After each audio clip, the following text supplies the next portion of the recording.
नमस्कार दर्शकों, मैं नीरज अरवानी हर दिन अग्निपथ के नए सत्र में आप सभी दर्शकों का हार्दिक स्वागत करता हूं। चलिए रुक करते हैं खबर की ओर। कल देर रात उल्लासनगर में एक खबर आग की तरह फैली। खबर थी राष्ट्रवादी कांग्रेस पार्टी शरद पवार गुट के माजी युवा अध्यक्ष गौरव बालेराव को पुलिस ने हिरासत में ले लिया है।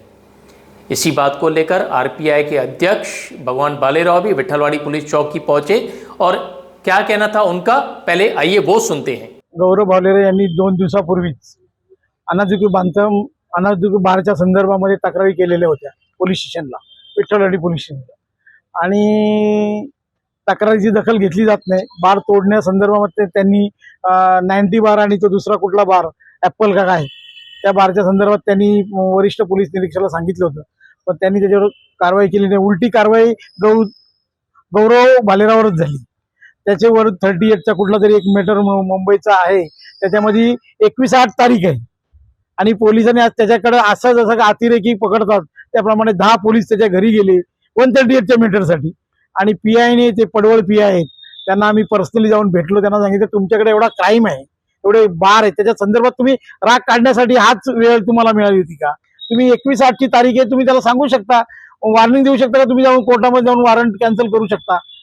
असं असतानाही जाणून बुजून कोणाच्या तरी दबावामध्ये येऊन त्यांनी त्याच्यावर कारवाई केली आहे, त्याला अटक केली आहे।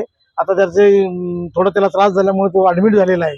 उद्या त्याला सकाळी जामीन मिळेल आणि मोठा काय विषय एवढा मोठा नाही, 3 लाखाचा विषय। उल्हासनगरमध्ये बारवाले आणि दुसरं कोण, कारण आजच्या परिस्थितीमध्ये गौरव बालेराव हे शरद पवारांच्या राष्ट्रवादीमध्ये आहेत, तर त्यांच्यावर ही कारवाई इथल्या राजकीय लोकांनी जाणून करून आणलेली। तर मधल्या काळामध्ये त्याच्या माझ्यासोबत तो शरद पवारांच्याकडे, जयंत पाटलांच्याकडे, यांच्याकडे सगळ्या लोकांच्याकडे येत होता।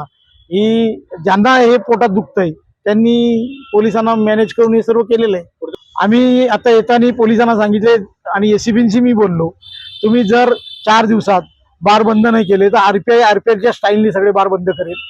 आणि जे लेडीज बार आहेत त्याच्यात जो गंगानाच आहे त्याच्यामुळे जे अनाधिकृत पैसा आणि वारेमाप पैसा पोलिसांना दिला जातो त्या भागातल्या त्या पडवळांना, त्या पडवळांची कारवाई केली पाहिजे। या अनुषंगाने आम्ही त्यांच्या विरोधामध्ये गेली 4 दिवस वाट बघणार। 4 दिवसानंतर रिपब्लिकन पक्षाच्या वतीने आंदोलन छेड़लं जाईल। तो चलिए दर्शकों, आपने देखा किस प्रकार आरपीआई के नेता, आरपीआई के अध्यक्ष भगवान बालेराव ने गौरव बालेराव को हिरासत में लेने का पुलिस स्टेशन के बाहर विरोध किया। इसी पूरी बात की सच्चाई जानने के लिए हर दिन अग्निपथ की टीम ने राष्ट्रवादी कांग्रेस पार्टी के पूर्व युवा अध्यक्ष गौरव बालेराव से सीधी बात की। उनका क्या कहना था इस पूरे मुद्दे पर, क्यों उन्हें हिरासत में लिया गया था, क्या था ये पूरा प्रकरण, आइए उनकी जुबानी सुनते हैं। कल मैं रेगुलरली जैसा ऑफिस में मेरे बैठता हूँ, मेरे जनसंपर्क कार्यालय में बैठता हूँ, तो उस रेगुलरली मैं बैठा था ऑफिस पे। तो उस शाम के समय, कल सुबह 10 बजे से लेकर तो शाम के समय तक मैं बैठा था। लोगों के जो प्रश्न थे वो मैं छुड़ा रहा था। यहाँ पे लोग बैठे हुए थे तो यहाँ पे कम से कम 10 पुलिस डायरेक्ट आई मेरे ऑफिस पे, मुझ पर अटैक किया। बोले तुमको अभी के अभी पुलिस स्टेशन चलना है। तो मैं बोला ठीक है, तो अभी पुलिस लोगों प्रशासन को सहकार्य करना तुम्हारी हमारी आप सब अपने सब की जिम्मेवारी। तो उस हिसाब से मैं उनके साथ गया, तो उधर बिठा के मुझे हैरेसमेंट किया गया। वहाँ पे मुझे बहुत मतलब गलत तरीके से वहाँ पे मेरी पेशकश की गई, बल्कि मेरा कोई क्रिमिनल बैकग्राउंड नहीं है। मैं एक बिजनेसमैन हूँ, मैं एक व्यापारी हूँ शहर का, और मैं एक पॉलिटिशियन भी रहा हूँ, तो एक जवाबदार जिम्मेवारी सिविलियन हूँ मैं। तो ये सब जो हुआ है उससे मुझे ठेस पहुँची हुई है। सवाल था कि आपके ऊपर कार्रवाई करने का कारण क्या था? हमारे ऊपर कार्रवाई करने का हमारा जो मसला, ये जो मेरा मसला है, ये मेरा बिजनेस रिलेटेड एक इशू है, वो न्याय प्रविष्ट है। उसकी कोर्ट की तारीख है 21/8 यानी 21 अगस्त आने वाली। तो उसके लिए पुलिस को मुझे हिरासत में लेने की या फिर ये सब करने की कोई ज़रूरत नहीं थी।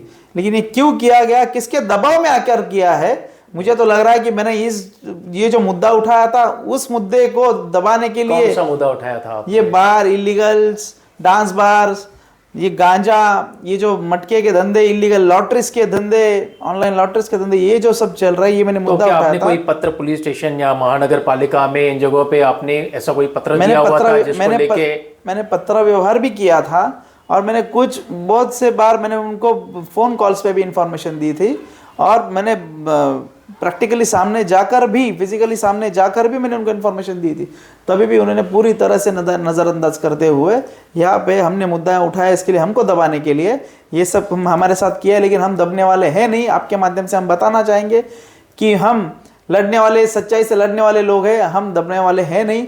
और ऐसे कितनी भी और कार्रवाई की जाए तो हम डगमगने वाले हैं नहीं। हम यानी गौरव जी ताकत से लड़ेंगे। आपके कहने का मतलब है पुराना कोई केस निकाल के आपके ऊपर दबाव तंत्र बनाया जा रहा है कि आप आने वाले ऐसे मुद्दों को ना उठाएं। एग्जैक्टली राइट, ये 100% आपने सच बात कही है। अभी आप देखिए, आपने जैसा भी मुद्दा कहा मुझे कि इस शहर में 3 आमदार है, तो मैं तो कहूँगा इस शहर के लिए 6 आमदार है। 3 विधानसभा के आमदार है, 3 MLC भी है। यहाँ पे प्रशासक है, 2 साल से कॉरपोरेशन ड्यू है। यहाँ पे प्रशासक का काम क्या होता है? आज प्रशासन ये सब चीज़ों में टोटल 100% फेल्योर है। लॉ एंड ऑर्डर पूरी तरह से मतलब कुछ लॉ एंड ऑर्डर बचे नहीं है, ऐसी इस शहर पे अभी स्थिति है। तो मैं आपके माध्यम से लोगों को यही कहूँगा कि अभी लोगों को सतर्क होने की, लोगों को जागरूक होने की अभी समय आ चुका है, और लोगों ने अभी इसमें रास्ते पे आना है, क्योंकि उनके हमारे बाल बच्चे, माँ बहन रास्ते पे घूम नहीं सकती। डांस बार अगर चलते रहेंगे तो हमारी बहू बेटियाँ माँ रास्ते पे चल पाएंगे? नहीं चल पाएंगे, और हम खुले आंखों से नहीं देखेंगे। हम इसके विरुद्ध में आवाज़ उठाएंगे, और ये आवाज़ अगर क्यों ना हमें दिल्ली तक पहुँचानी पड़े तो हम उधर तक भी जाएंगे। मैं राष्ट्रवादी का माजी जिलाध्यक्ष हूँ, youth president, x youth president हूँ। मैं अपनी पार्टी की तरफ से पवार साहब के विचारों को आगे ले जाने का काम कर रहा हूँ। आज पार्टी को बढ़ाना हमारा कर्तव्य। पवार साहब के विचारों पे चलने वाले, पवार साहब के ऊपर विश्वास रखने वाले हम कार्यकर्ता है, और हम जड़ से जुड़े हुए। मेरे फैमिली में मेरे दादाजी हीरावन भालेराव कॉरपोरेटर थे, मेरे पिताजी कॉरपोरेटर थे। मैं मेरे फैमिली का 3rd जनरेशन हूँ, गौरव भालेराव। मैं हम सेवा करने के लिए उतरे हैं, हमको कोई किसी चीज़ की लालसा नहीं है। लेकिन हम जो है 2 नंबर के धंधे ये जो चल रहे हैं खुलेआम, हम ये होने नहीं देंगे। हमारा जो शहर सुजलाम सुफलाम ये शहर था, वैसा ही हमको वापस करके चाहिए। अगर नहीं हुआ तो हम इसको पूरी तरह से प्रशासन के ऊपर जवाबदारी डाल रहे हैं, और यहाँ के लोकतंत्र से चुने हुए लोग जो है MLA MLCs, इनके ऊपर भी मेरा रोष रहेगा। और मेरी पार्टी की तरफ से मैं ये सब एजेंसी, गवर्नमेंट की जो एजेंसीज है, उनके ऊपर अंकुश रखने का काम करूंगा। गौरव जी, कल हम लोगों ने एक भालेराव जी का इंटरव्यू सुना, और उसमें उन्होंने बताया कि आपके ऊपर इतना प्रेशर बनाया गया कि आपको हॉस्पिटल में एडमिट होना पड़ा। राइट, ये सब प्रेशर के कारण मेरा BP हाई, ब्लड प्रेशर मेरा हाई हो गया था, मेरा पल्स रेट्स पूरी तरह से बिगड़ा हुआ था शरीर का। तो ये सब मानसिकता मेरी पूरी की पूरी बिगड़ गई थी, तो मुझे एडमिट होने का समय आ गया। इसके लिए पूरे जिम्मेवार ये पुलिस स्टेशन है, और यहाँ का सीनियर PI है। मैं डायरेक्ट सीनियर PI का नाम लेके बोलूँगा, mister Padwal, Vitthalwadi police station के। उनके माध्यम से ये सब मेरे ऊपर कार्रवाई की गई, बल्कि ये कार्रवाई करने जैसी नहीं थी। ये न्याय प्रविष्ट प्रकरण है। मुझे सब बिठा के मुझे छोड़ा गया, क्योंकि छोड़ा गया नहीं, मुझे हॉस्पिटल में एडमिट होना पड़ा। और मैं आज सुबह घर पे आया हूँ हॉस्पिटल से, और अब वापस अपने काम पे लगा हूँ, और ये काम मेरा चलता रहेगा, जारी रहेगा। गौरव जी, अभी भी हम लोगों ने देखा जो लोकसभा के चुनाव थे, उसमें आपका जो भूमिका थी वो काफ़ी बढ़ चढ़ के आपने भूमिका निभाई, काफ़ी जोर शोर से दिखे थे आप। तो कहीं ना कहीं ये भी तो नहीं है कि विरोधियों को ये डर हो कि गौरव दिन ब दिन आगे बढ़ता जा रहा है, राजनीति में, सक्रिय राजनीति में उतरे हैं अब ये लोग, कहीं ये कारण भी हो सकता है? 100% ये आप जो बोल रहे हैं ये एग्जैक्टली राइट आप बोल रहे हो। कि मैं आपको इस माध्यम से, आपके माध्यम से कहना चाहूँगा कि लोकसभा में मैंने पवार साहब के विचारों को आगे ले जाने के लिए मैंने उद्धव बाला साहब ठाकरे पक्ष के जो कैंडिडेट थे, अब वैशाली दरेकर मैडम, उनको पूरी तरह से NCP का मैं शहर में काम कर रहा था, और ताकत से मैंने काम किया है, उनको सपोर्ट किया है। तो इसमें कहीं गौरव भालेराव शहर में बढ़ रहा है क्या, तो उसको अभी दबाओ। ये दबाने वाली पॉलिसी जो थी शहर में, वो वापस एक बार मुझे कहीं लग रहा है कि वापस चालू हो गई है, लेकिन हम दबने वालों में से नहीं है। क्या संदेश देना चाहेंगे आप सरकार को, उल्लासनगर की जनता को? मैं यही संदेश देना चाहूँगा कि जनता को जागरूक होने का समय अभी आ चुका है। आज शहर में किसी तरह का लॉ एंड ऑर्डर बचा नहीं है। न्याय व्यवस्था पूरी तरह से, पुलिस की जो व्यवस्था है, प्रशासन की एडमिनिस्ट्रेशन की जो व्यवस्था है, ये पूरी तरह से बिगड़ चुकी है। अंकुश नहीं रहा उनके ऊपर।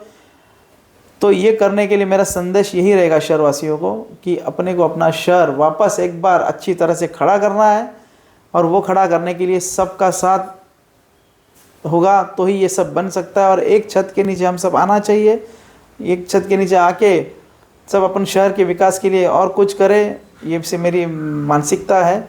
और इसके लिए, शहर हित के लिए, मैं विरोधियों के दरवाजे पे जाने के लिए भी तैयार हूँ। हृदय नगरी पथ से बातचीत करने के लिए धन्यवाद Gaurav ji. Thank you very much.